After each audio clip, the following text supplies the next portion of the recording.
So, So, go to Mass. If you're watching this on Christmas Eve, go to Midnight Mass if you haven't been to a vigil already. mhm. The reason Midnight Mass is one of the most sacred Masses of the year is because there's an old tradition that says that heaven and earth are closest at midnight on Christmas Day. So close that the wall comes down. Think of it like a Venn diagram. There are two circles on Christmas Day. They go like that, and then they go apart again. So yeah, Oh, heaven holy has night come to indeed. you. Oh, holy night. So you should spend time with your family. So turn off the internet and go spend time with them. And share Christmas with people who maybe don't have anyone to share Christmas with because they need to hear it too. Everyone is a child of God, and everyone is a subject of the King of the universe. But how can they act as his subjects if they don't even know who their king is? How can they obey a law that they've never heard? And how can they bow down at feet that they've never seen? How can they hold him in their arms if they don't know he's there? How can they let him wash their feet if they don't know that he's willing to do so? If they don't know that that's why he came in the first place, that that's why the laws are there in the first place. This pursuit of holiness is a relationship. It is a relationship with a person, with Christ. It's not just to go follow some arbitrary set of rules. No, it's fall in love with a person. So start to do that this Christmas. And oh, by the way, he made it as easy as possible because it's hard not to fall in love with a baby. Yeah. No, like we'll just Honestly, throw him a softball there. I'm biased, but I think my three children were the cutest babies that I've ever been. I think that is fitting that you would say so. Yes. I'm biased. I know if I was to hold a baby Jesus in my arms, I would think that my children looked like mushrooms. That they would all look like gremlins compared to him. As adorable and beautiful as they are, he's the most beautiful child that has ever been. And he had the most innocent and perfect boyhood. And he'll beat the crap out of you as Hmm he's trying to help you grow in virtue. Oh, I have But no doubt but that St. Joseph played rough with him when he was like 3. yeah. But the smile you'll get from him, second to nothing in all of existence. My son's laughter is the most beautiful sound I've ever heard. Yeah. And so was my daughter's when she was that little. Yeah, Celeste has a But good laugh. she has a really good laugh, but she also has sometimes her laugh gets a little bit creepy. Because occasionally she has a laugh and she's not really smiling. Hmm. And I think she partially does it on purpose because she knows it freaks us out a little bit. She enjoys that. It's amusement, yeah. But But she's also old enough at this point that she doesn't have the baby excuse anymore. You know? yeah. But yeah, my son's laugh, my middle boy, and my youngest is starting to giggle and laugh a little bit. Yeah. It's astounding. No, the purpose of this episode was not just for me to brag about how adorable my children are. I'll just take any opportunity for that. Yeah. It is well within your right to always do so. Yeah. Go meditate on that this Christmas. Go spend time with your family. Doesn't matter if they're irritating or if all they're going to talk about is politics. Just go try and spend time with your family. And do what you can to put some effort into moving the conversation away from it. Yes. Because everybody has things that they honestly would rather talk about. Honestly, true. Yeah. But political gossip is a sick addiction that everybody in this country has right now. So Yeah. Go talk everybody about. has things that would honestly give them more joy. If Uncle Fred wants to talk about how much he hates Democrats, get him to talk about his tractor instead.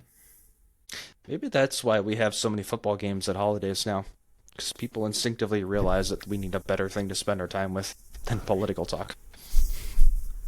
That's not why they're Which there, there's but it's better a things funny to idea. spend your time with than the sporting events too. But Yeah. and those athletes have families and should be spending time with them.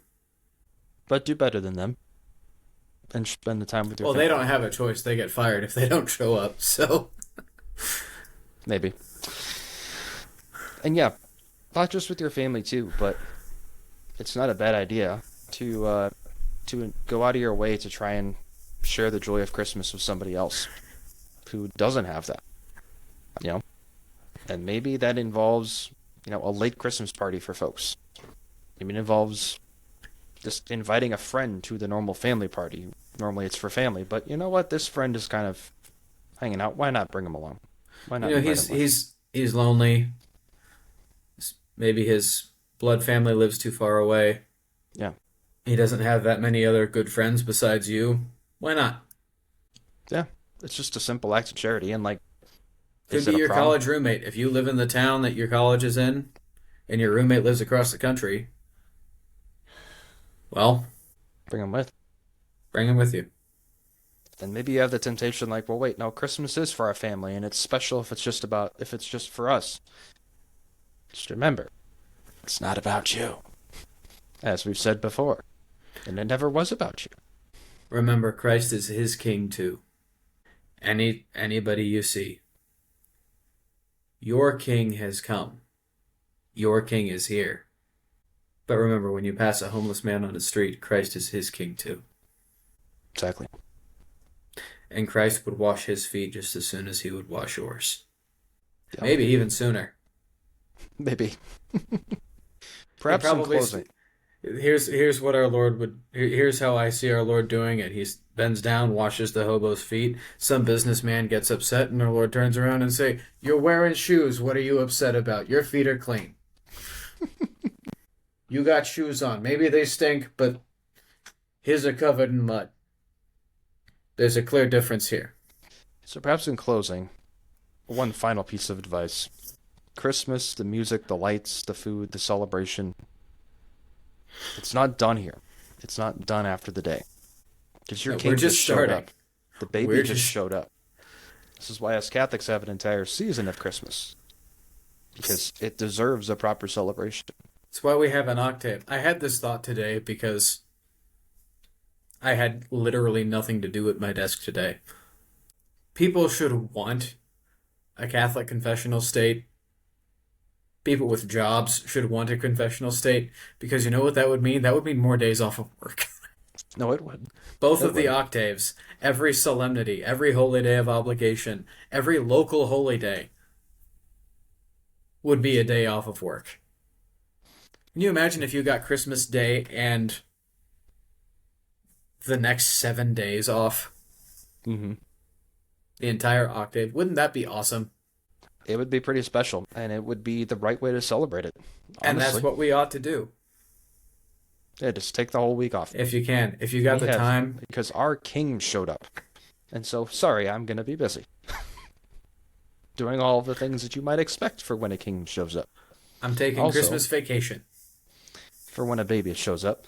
And also when it's both in the same person and he's God. Yeah. So yes, it's quitting time for a while. Yeah. Have your federal holidays too. Have your national holidays. That's fine. The King of Kings is born. Yeah. And in all practicality, we can't do that. So, but what can you do? Maintain the presence of God that you've been yearning for, that we've been yearning for, that we've been yearning for in this time of preparation, which is now concluded as if you watching this podcast on Christmas Eve or whenever you watch. You hopefully have been spending all of Advent just waiting. And waiting for the baby Jesus to come within your reach so you can grab him and take hold of him and bring him close to you. But now he's here. And so the presence of God is with you. And just maintain it. Just keep thinking about it. Keep nurturing that in your heart. Nurture that relationship with God in your heart. Do things that honor and glorify him. And ask him for help. It's kind of as simple as that. And know that throughout all of the struggles that you have and the tribulations you have and the stresses and everything else, even political conversations at Christmas, the boy king of the universe is with you. And he's already won. All you got to do is ally yourself with him, show up to the party, and celebrate in his presence. Celebrate his victory in his presence. I said before that a lost cause is the only kind worth fighting for. That's only true for a certain definition of lost cause. Christ has already won. And it is true that the only cause worth fighting for is a lost cause. But despite what all the gamblers tell you, it's a really good idea to bet on a sure thing. And it is sure. There is nothing more sure. Mm-hmm. This is more sure than Secretariat winning at Churchill Downs Yeah, it's just gonna happen. It already happened. or at Belmont Park. It will come to fulfillment. And woe is you who bet against it. Yeah, because your soul is what you're wagering with. Yeah, so sure a bet and all of my existence on the bet. That's a good bet. Yeah, if you're going to wager the most valuable thing you have, put it on a sure thing. The most sure of sure things that has ever been sure. Like Mary and Joseph did. And like we all are to do. So from all of us to all of you. A very Merry Christmastide.